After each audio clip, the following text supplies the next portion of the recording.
Hey guys, welcome back to another video, man. Today, we will be doing an LSU versus Ole Miss preview. And I understand the game until next week, and the LSU still has another game to play, but it's against SCLA, so it's pretty much guaranteed. So LSU plays Ole Miss on September 27th, 2025 at Vaught-Hemingway Stadium. This is a major SEC West rivalry, and LSU did beat Ole Miss the last time these two teams played, which was a year ago. And both teams are expected to be strong contenders this season. So now let's get started. Now, the first thing, why does this game matter? Why? Well, let's start off. LSU, like I mentioned in the intro, beat Ole Miss last season in a game where LSU only took one lead, and that was on the last play of the game. Because in overtime, Garrett Nussmeier threw a bomb to Kyron Lacey, rest in peace, RP Kyron Lacey, for a game-winning walk-off touchdown in overtime after LSU's defense held Ole Miss to a field goal. And then, the rest was history. But however, last season didn't mean nothing. So both teams were depressed after that game, basically. Because LSU still, they dropped out the rankings entirely last season somehow. And this isn't just a game. This is a statement. And also, if we can win this game, I think it's a lock we make the playoffs this season. And when I say this game, I mean next game, because we play SCLA, but that's a bye week. Second thing I want to address, key players to watch. Let's talk about the LSU's offense, and then we're going to go to the defense. QB spotlight, man. Garrett Nussmeier. Look, didn't have the best game against Ole Miss last season, but we still won. And the year before that, we had Jane Daniels, and we put up 49 points and still lost to Ole Miss. So our defense is going to have to be a reason why we win, but we're going to talk about our offense. Garrett Nussmeier, you're going to have to play, not conservative, but you're going to have to basically don't make any mistakes. Because one mistake, I'm not going to say it could end us, but one mistake won't be pretty.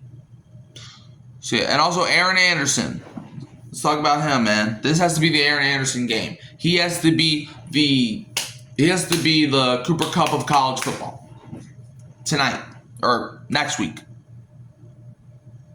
Yeah. LSU's defense, man. This has to be AJ Halsey's game. He was a transfer portal addition. We need him to ball out. And Whit Weeks, he's not suspended because he got ejected in the first half last week. I thought he might have been suspended, but he's not. So we need him to absolutely beat some heads down. Not enough to get ejected, but All right. Next thing for Ole Miss. Their starting quarterback, Austin Simmons, is currently dealing with a little bit of an injury. And he's unlikely to play today against Tulane, another one of my teams. So it's most likely going to be Trinidad Chambliss today. So we'll see how Austin Simmons is doing with his rehab process going into next week against LSU. But I don't really care who's playing. They're both decent. I mean, Simmons is decent. I have not seen Chambliss play, but Chambliss was barely beat. What you call it? Arkansas. I'm trying to think of the team that they played last week. And also, hold up. And also, Ole Miss's running attack and their receiving attack. So their number one running back, it looks from the box scores and stuff to be Kawan Lacey. I don't know if he's related to Kyron Lacey, but Kawan Lacey was their number one back, except for Chambliss, who was their leading rusher last week. But last week they gave the ball to Kawan Lacey 17 times, but he only got 44 yards and only got 2.6 yards to carry. So if our defense can dominate the run, the game is over. And their number one receiver last week was Harrison Wallace III. So if we can stop Mr. George Washington sounding like a name, because he sounds like a president, Harrison Wallace III. If we can stop him, I think we'll be in good shape. Now, let's break down the matchup. LSU's secondary versus Ole Miss air attack. Now, I just mentioned Wallace, but he's not the only receiver that had a good game last week. Caden Lee, 3 for 75. And Deuce Alexander was 4 for 70. So if, I'm trying to think of his name, Mansour Delane, AJ Halsey, if those two guys can shut them down, the game's over. You won. So do that, LSU, and the game's over. Next week. Got to keep implying that. Now, can LSU dominate the trenches? Now, I just mentioned about their running attack, but we also have a running attack of our own in Caden Durham. Week 1, he was great. Weeks 2 and weeks 3, not that much. So if we can get that week 1 against terrible Clemson, Caden Durham, we'll be straight. We'll be straight. This might be a blowout if that happens. We'll be straight. And now, the coaching class impact. Brian Kelly versus Lane Kiffin. 2 of the most overrated coaches in college football. I'm just going to throw that out there right now. But if Brian Kelly can just find his head, this could literally be a freaking 20-point blowout. Ole Miss does nothing spectacular. They barely beat Arkansas last week. Especially if they don't have their starting quarterback, there should be no reason we lose. But we're still probably going to find a way to lose. But let me not throw that out there. Alright. Now, last thing. Let me pull it up. Because I made my predictions somewhere. Let me find it.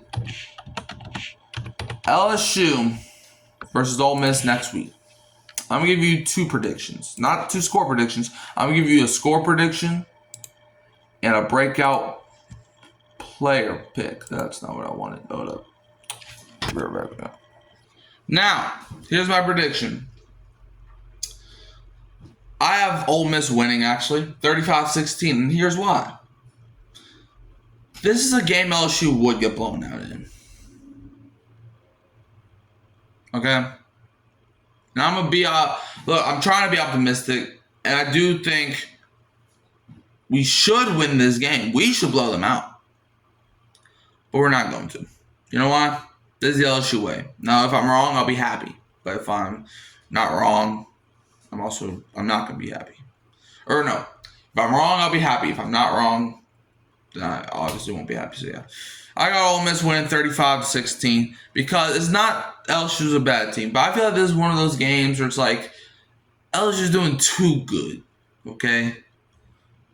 And the universe can't have that. Okay? So, yeah.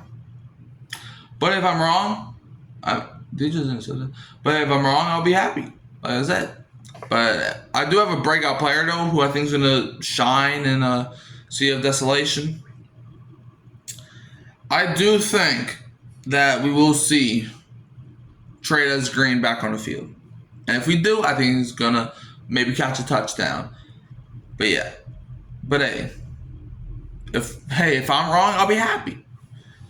But I feel like LSU, this is going to be one of those games where it's like you should win, but you're not going to. I don't know. It's kind of hard to explain. I just have a bad feeling, because,